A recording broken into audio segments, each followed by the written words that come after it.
the last thing you want is your family fighting over a small amount of money or a large amount of money.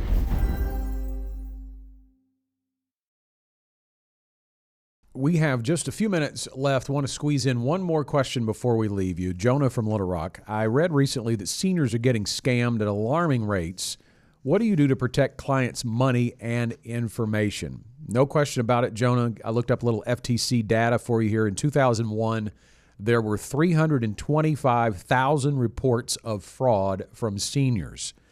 By 2022, about 21 years later, that number was 5.1 million. And you look at the technology that has occurred between 2001 and 2022, and that's the reason why the increase in digital use has created changing times for the way we secure our clients' money across the board. 1980, you go back then and you had to call to steal someone's mail. You had to had to actually physically do something. Right. And now it is so easy, and we do take protection of our clients' assets very seriously. Yeah, we've got a lot of measures that we put into place, and I'm not going to really discuss a lot of that on a live broadcast like this because we don't want the scammers to know what we do. Yep. But we have ways of knowing, and we have lots of checks that we go through if someone is requesting money. One that I'll very clearly tell you is that don't bother sending an email asking us to send you money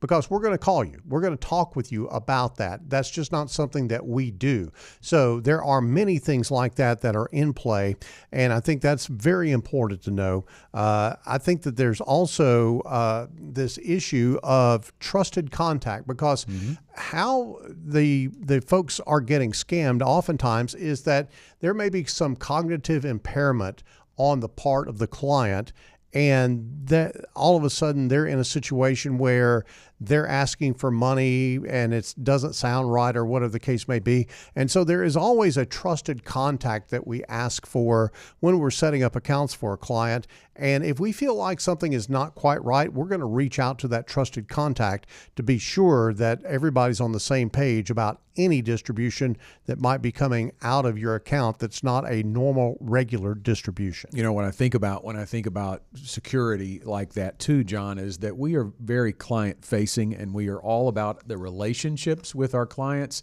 We get a photocopy of their driver's license when they come in. We want to have a photo recognition that goes on when someone comes into the office and they might claim to be a client because they found out their name. We have a way to look at someone's photo and see if that's them. I mean, this is not high-level tech stuff, but it's because our relationships are built with our clients. We know our clients, and we are going to make sure to talk to them and know what's going on in their lives before money goes out the window, right? Yeah. The process that we go through, Scott, is one of going very deliberate and very slow so that we can get a legitimate distribution out. Yeah. But oftentimes it's in that very deliberate process that you find something that's just not right. And I know that can maybe even be annoying to some people when they're trying to get something done. This world moves at a very, very quick pace.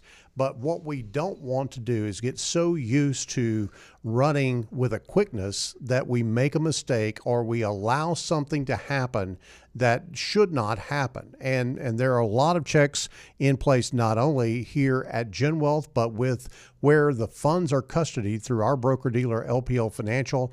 There's layers and layers of security that we try our best to keep anything from happening. It's not a perfect world. Obviously, if the U.S. government can get hacked, almost anybody can get hacked, but we do try to make efforts to be sure that there's not a scam that's perpetrated on one of our clients. We'll end this with a website, Jonah, we're going to give you from the FBI. This is one you can go to if you think you need help in that regard. It is www.ic3.gov. The FBI has that website, and certainly you need to report that if you feel like this is actually happening to you or someone you know. But thanks very much for the question. Absolutely. Time for our final thoughts, John. So I think that, when you take a look at some of the questions that we've had today, I want to go back to this whole estate planning thing. Scott, it's startling to me that there is a very small percentage, like 23% of the public has an estate plan. And I don't care how much you have or don't have, you need an estate plan. You need to be able to direct where your wealth, where your assets go when you're gone.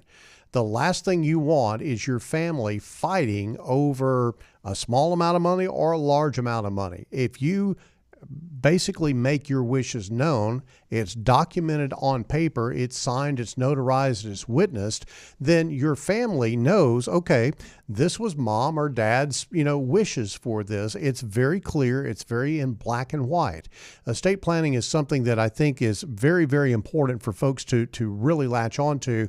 And Scott, that's my takeaway for today, is that if you haven't done that, reach out to us. We have methods to help you accomplish a estate planning program for you that we can guide you through.